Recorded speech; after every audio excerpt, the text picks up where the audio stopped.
बिस्मिल्लाहिर्रहमानिर्रहीम। अल्लाहुम्मा सल्ली अला मुहम्मद व अला आलि मुहम्मद व बारिक वसल्लम अलैहि। Dear students, today we are starting with the topic blood vessel, third component of blood circulatory system. Blood vessels comprises of blood vessels, arteries, capillaries and veins। Arteries की पहले बड़े डेफिनेशन की गई है, तो अगर आप देखें तो these are blood vessels which carry blood away from heart to different parts of the body. तो यानी कि आर्टरीज वो ब्लड वेसल्स हैं, वो खून की नालियां हैं जो दिल को, जो खून को जो है वो दिल से, जो खून को जो है वो दिल से दूर लेके जाती हैं। तो structure of the wall of arteries, बड़ी सात फिगर मैंने बनाई है। The wall of the artery is made up of three types, three layers. Outer जो कि कनेक्टिव टिश्यू की बनी हुई है एंड इलास्टिक फाइबर्स, जबकि middle made of thick muscular tissues and elastic fibres. ठीक है, ये दरमियान वाली मिडल है। इस माउस को हरकत करते हुए आपको नजर आ रहा होगा, स्मूथ सर्कुलर स्मूथ मसल्स इस तरह से, और इलास्टिक लेयर। फिर सबसे नीचे जो है एंडोथीलियम, जिसको एंडोथीलियल सेल्स बनाते हैं, द इनर मोस्ट लेयर जो है। तो the contraction of the circular muscles is controlled by, यानी कि ब्लड आर्टरीज जो हैं वो सिकुड़ती हैं और फैलती हैं, तो किसके कंट्रोल में होती हैं? The contraction of the circular muscles, circular जो कि स्मूथ मसल्स हैं of arteries and arteries under the control of nervous and endocrine system. Autonomous nervous system control करता है। एंडोक्राइन सिस्टम में एड्रिनल ग्लैंड्स होते हैं। When stimulated the muscles contract constricting the arterioles, this phenomenon is called vasoconstriction. ठीक है ना जी, thus reducing the low blood in them, और उसमें खून की मकदार कम हो जाती है। And when muscles are lax, arterioles are dilated, vasodilation, more blood flows in them. तो आर्टरीज को जो है वो रिलैक्स कौन करवाते हैं? वो इलास्टिक लेयर्स करवाते हैं। फिर बड़ा जी कैपिलरीज फ्रॉम आर्टरियोल्स, आर्टरीज जो है वो आर्टरियोल्स में डिवाइड करती हैं, आर्टरियोल्स मेटा आर्टरियोल्स में और मेटा आर्टरियोल्स जो हैं divide repeatedly until they form a dense network of microscopic vessels called capillaries। तो कैपिलरीज बना देती हैं। तो अब जो है दूसरा कंपोनेंट कौन आ गया जी? कैपिलरीज। कैपिलरीज की बड़ी डेफिनेशन आपकी किताब में एंड पर है, मैंने छोटे छोटे हेडिंग बना दिए हैं, आप ये हेडिंग किताब में नोट कर लेने हैं। तो कैपिलरीज का जो पहला हेडिंग है वो स्ट्रक्चर ऑफ वॉल है। These are blood vessels with wall that are only one cell thick. आप देख सकते हैं ये कैपिलरी की जो दीवार बनी हुई है वो जस्ट एक एक सेल की बनी हुई है। इन सेल्स को हम एंडोथीलियल सेल्स, और इस दीवार को जो है एंडोथीलियम के नाम से पुकारते हैं। तो जी within the although the blood appears confined, confined का मतलब है महदूद रहना, within the capillary wall, the latter are permeable with the result that water and dissolved substances pass in and out, exchanging oxygen, carbon dioxide, dissolved food and excretory products with tissue around the capillaries। तो ये इस तरह से capillaries जो हैं वो permeable होती हैं, तो इसमें से वाटर और डिजॉल्व सब्सटेंसेस जो हैं वो बाहर और अंदर आ सकती हैं, ऑक्सीजन बाहर जाती है, कार्बन डाइऑक्साइड अंदर आती है, इस तरह से जो है फूड और एक्सक्रीटरी प्रोडक्ट्स हैं। एफिशिएंसी ऑफ कैपिलरीज, अगला हेडिंग बेटा जी यहाँ से, the capillary network is so dense. इस सो डेंस का मतलब है कि इतना ज़्यादा नेटवर्क बना हुआ होता है कैपिलरी ट्यूब्स का कि that no living cell is far from supply of oxygen. हर लिविंग सेल को जो है वो ऑक्सीजन जो है वो मिल रही होती है। तो in the food in the liver cell, every cell is in direct contact with a capillary, controlled by. Capillaries के अंदर जो ब्लड की मूवमेंट है उसको कौन कंट्रोल करता है? The diameter of a capillary can be altered by nervous stimulation, हमारा नर्वस सिस्टम जो है which tends to close them, and by chemical such as histamine, white blood cells में हमने पढ़ा भी था, which dilate them. The change in diameter is brought about by a change in shape of cells constituting their walls. तो जब diameter से sales जो है उनकी शेप बदलती है, तो इसलिए जो है वो फिर कैपिलरी ट्यूब का डायमीटर भी बदलता है। The pre capillary sphincters, capillaries से पहले छोटे छोटे से स्फिंक्टर्स पाए जाते हैं जो कि कार्डियक मसल्स के टिश्यूज होते हैं। Also regulate the amount of blood flowing in, ये लोइंग लिखा गया है मेरे से, ये फ्लोइंग आना है, flowing in capillaries, thus the amount of blood flowing in a certain tissue is controlled. Definition आखिर में, capillaries are the sites where the materials are exchange, ये हेडिंग आपने क्या बना लेना है, definition. Capillaries are the site where the materials are exchange जो है between the blood and body tissue.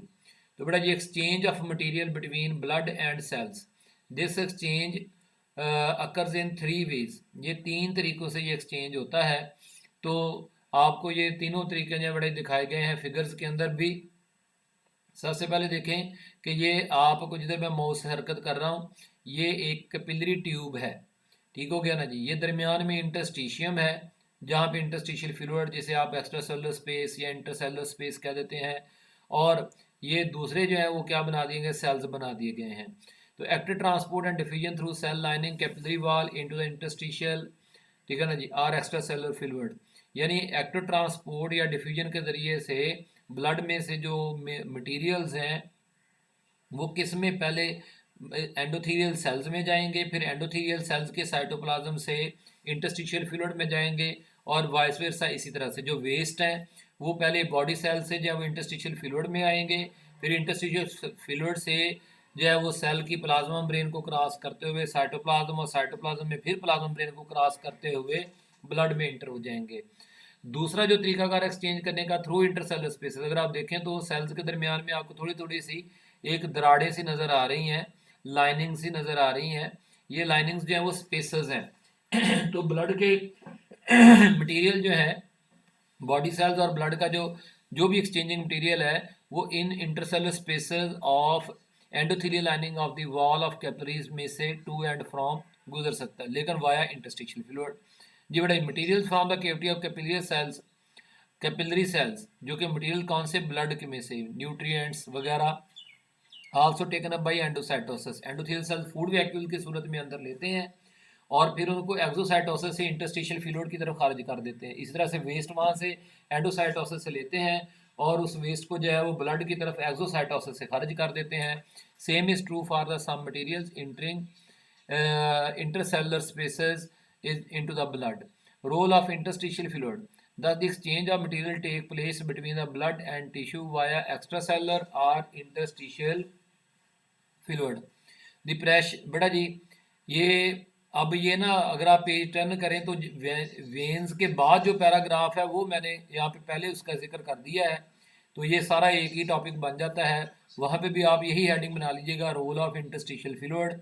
यहाँ पे भी ये आपके एमसीक्यूज हैं। यानी तीनों methods of exchange of materials में एक बात कॉमन है कि ब्लड में से पहले जो है वो मटेरियल्स यानी न्यूट्रिएंट्स किस में जाने, इंटरस्टिशियल फ्लूइड में, जिसे हम एक्स्ट्रासेलुलर फ्लूइड तस्वीर में लिखा हुआ है, ठीक है ना जी। और फिर बॉडी सेल से जो वेस्ट है वो एक्स्ट्रासेलुलर फ्लूइड में, फिर ब्लड में जाएंगे, इस तरह से। तो बेटा जी, pressure within the capillaries causes a continuous leakage of fluid from the capillaries के अंदर जो ब्लड का प्रेशर है उसकी वजह से मसलसल जो है वो फ्लूइड यानी मटेरियल जो है वो ब्लड में से लीक आउट होते रहते हैं और from the blood plasma into the spaces that surround the capillaries and tissues. In spaces को हम क्या कहते हैं, इंटरस्टिशियम। और फ्लूइड को क्या कहते हैं जो इस स्पेसेस में पाया जाता है, interstitial fluid consists primarily of water in which dissolve nutrients, hormones, gases, waste and small proteins from the blood are present. Large proteins, red blood cells and platelets cannot cross the intercellular spaces of the capillary wall, so they remain within the capillaries. But some white blood cells can squeeze out.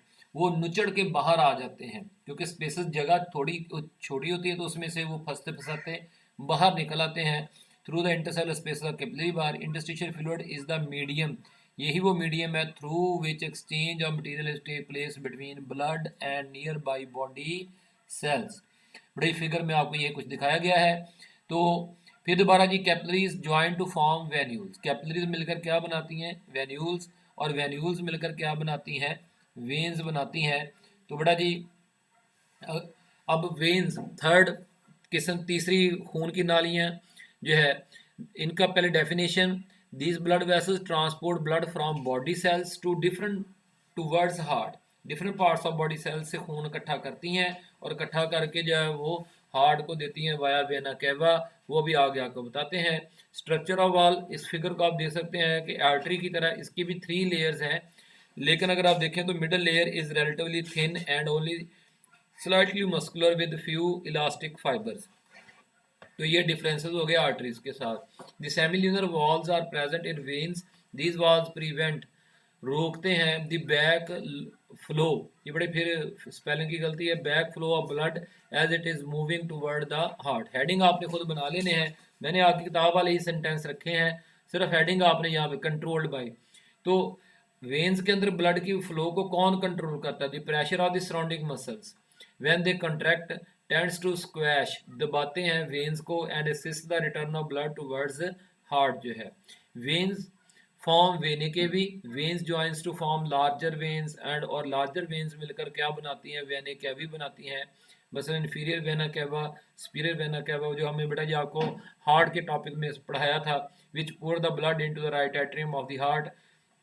Oxygenated blood from the lungs is brought to the left atrium of heart by pulmonary veins।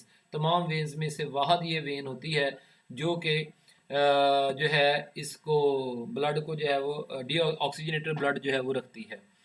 अच्छा जी, अब बेटा ये comparison आ गया है आपकी figure 14 table 14.3, comparison in structure and function of artery and capillary veins. Arteries this transport blood away, और जबकि veins these collect blood from body through capillaries and transported towards heart. जबकि कैपिलरीज जो वो link का काम करती हैं। All arteries carry oxygenated blood accept pulmonary artery, उसमें डीऑक्सीजनेटेड ब्लड होता है। ऑल वेन्स कैरी और deoxygenated blood accept pulmonary vein, these have mixed oxygenated and deoxygenated blood, क्योंकि कैपिलरीज लेवल पे गैसेस एक्सचेंज हो रहा होता है। There are no walls in arteries, जबकि वेन्स में वॉल्स होते हैं, सेमिल्यूनर वॉल्स होते हैं, जो कि एक दफ़ा खून को आगे बढ़ जाता है तो उसको वापस नहीं आने देते हैं, जबकि कैपिलरीज में वॉल्स नहीं पाए जाते। आर्टरीज में ब्लड प्रेशर ज़्यादा होता है, वेन्स में ब्लड प्रेशर लो होता है, जबकि कैपिलरीज में जो ब्लड प्रेशर जो फॉल कर रहा होता है। वेव ऑफ ब्लड प्रेशर और पल्स, जिसे हम सिस्टोल कहते हैं, pulse due to heart beat can be detected. Veins में कोई पल्स नहीं होती, आर्टरीज में भी कोई पल्स नहीं होती। आर्टरीज के अंदर ब्लड की जो स्पीड है वो 400 टू 500 मिलीमीटर पर सेकंड है, जबकि वेन्स में ज़रा स्लो होती है, from smaller to larger vein आस्ता आस्ता बढ़ती है। तो जबकि जो है वो कैपिलरीज में रेट ऑफ ब्लड फ्लो जो है बेटा जी क्या स्लोएस्ट है, लेस देन 1 मिलीमीटर पर सेकंड, ताकि ज़्यादा से ज़्यादा एक्सचेंज हो सके। सातवें में how smaller have a smaller bore, arteries का बोर जो है ना वो स्मॉलर एंड स्मॉलर होता जाएगा, वॉल थिक होती जाएगी, जबकि वेन्स का जो बोर होता है, बोर कहते हैं क्रॉस सेक्शन को, तो thin walls larger bore wall one cells in thicks. तो thick muscular layer and elastic fibre present in the elasticity help changing the pulsating flow of blood. इनका ये स्ट्रक्चरल डिफरेंस है wall का, जबकि thin muscle layer and less elastic fibre, so they are less elastic. No muscle and elastic fibres capillaries में। आखिरी 9 बड़े no exchange of material, no exchange of, जबकि capillaries की डेफिनेशन ही मैंने आपको बताया है कि these are the blood vessels which are responsible for exchange of material between blood and body cells. बड़ा कोई भी सवाल हो व्हाट्सएप पे पूछें। अल्लाह ताला हम सबका हामी नासर हो, आमीन, शुक्रिया।